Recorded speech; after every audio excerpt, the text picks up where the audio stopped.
साथियों, जय भीम, जय ओबीसी। दलित पिछड़ी एकता जिंदाबाद।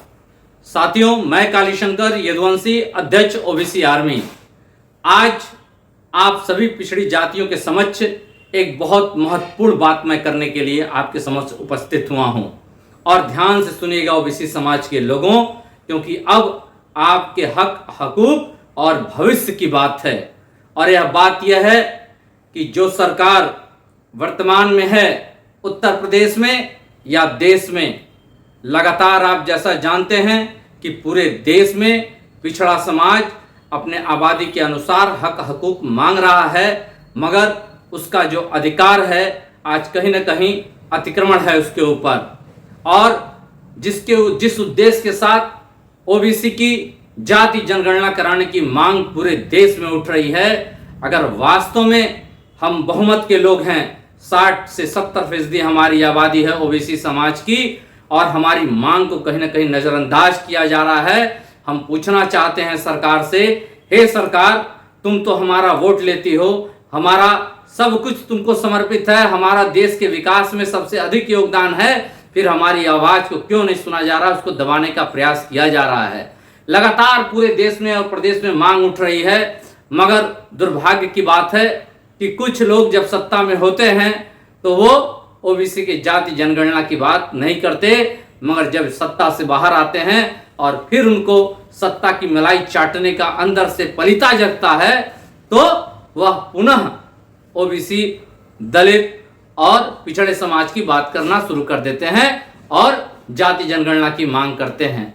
ऐसे लोगों से भी हमें सतर्क होने की सावधानी बरतनी चाहिए, क्योंकि ये लोग केवल अपने परिवार की सत्ता की राजनीति करते हैं। इनको पिछड़े समाज से कोई मतलब नहीं है, इनको दलित समाज से कोई मतलब नहीं है।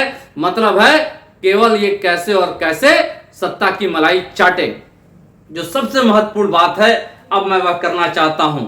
आप सोचते हैं कि जब आपका कहीं कोई विवाद होता है, कोई आपको न्याय नहीं मिलता है शासन प्रशासन से, तो आप न्यायालय में जाते हैं और न्याय की मांग करते हैं।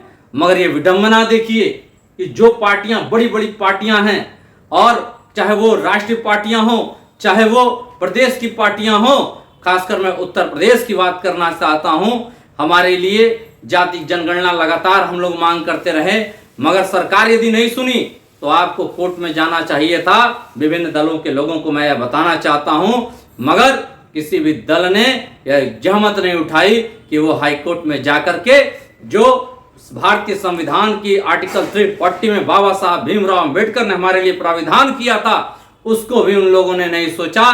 तो हमने जब देखा कि ये पार्टियां तो केवल अपने सत्ता की मलाई और अपने परिवार को आगे बढ़ाने के लिए सत्ता के साथ साठ गांठ करके पूरे ओबीसी समाज का वोट लूट रही हैं, बेच रही हैं, तो हमने कहा कि अब ओबीसी आर्मी इसके लिए आगे आएगी। और ओबीसी आर्मी के अध्यक्ष के नाते मैं माननीय उच्च न्यायालय इलाहाबाद हाईकोर्ट की शरण में गया और 7 अगस्त 2023 को इसी सुनवाई हुई, और सुनवाई ने माननीय हाईकोर्ट ने हमारी याचिका को स्वीकार करते हुए उत्तर प्रदेश सरकार को नोटिस दिया और 4 हफ्तों में उसका जवाब देने के लिए कहा। मगर भाइयों, आप देखो, जब माननीय हाईकोर्ट का 4 हफ्ते का भी समय बीत गया, मगर सरकार ने कोई जवाब नहीं दिया। सरकार की दोगली नीति है, और इस दोगली नीति में सरकार एक तरफ तो पिछड़े समाज के लिए लगातार सम्मेलन कराने जा रही है, क्योंकि 2024 का चुनाव नजदीक है, और दूसरी तरफ विधानसभा में माननीय मुख्यमंत्री बोलते हैं कि हम जातिगत जनगणना नहीं कराएंगे। तो आप ये भी सोच लीजिएगा फिर ओबीसी समाज क्या निर्णय लेगा।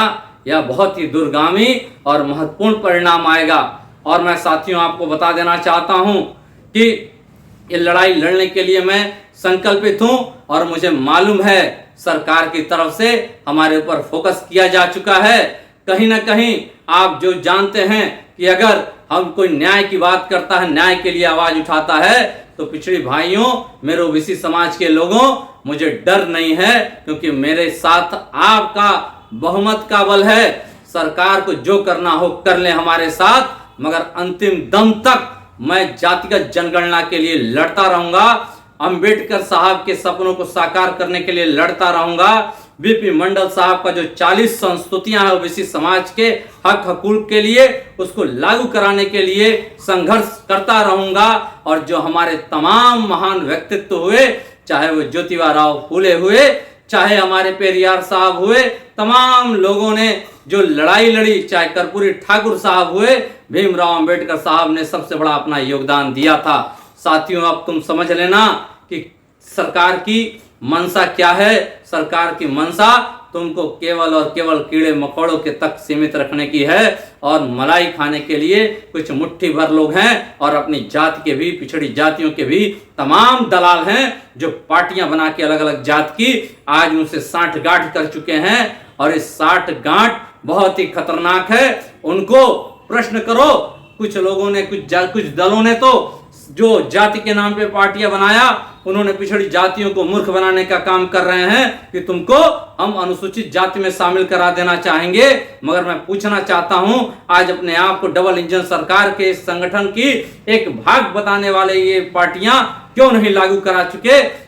9 साल केंद्र की सत्ता होने जा रही है, 8 साल 7 साल राज्य की सत्ता होने जा रही है, किस बात की देरी है? और ओबीसी समाज सब तुम लोग के चाल को समझ चुका है, माफ नहीं करेगा, और खदेड़े जाओगे आप लोग, गांव गांव से खदेड़े जाओगे।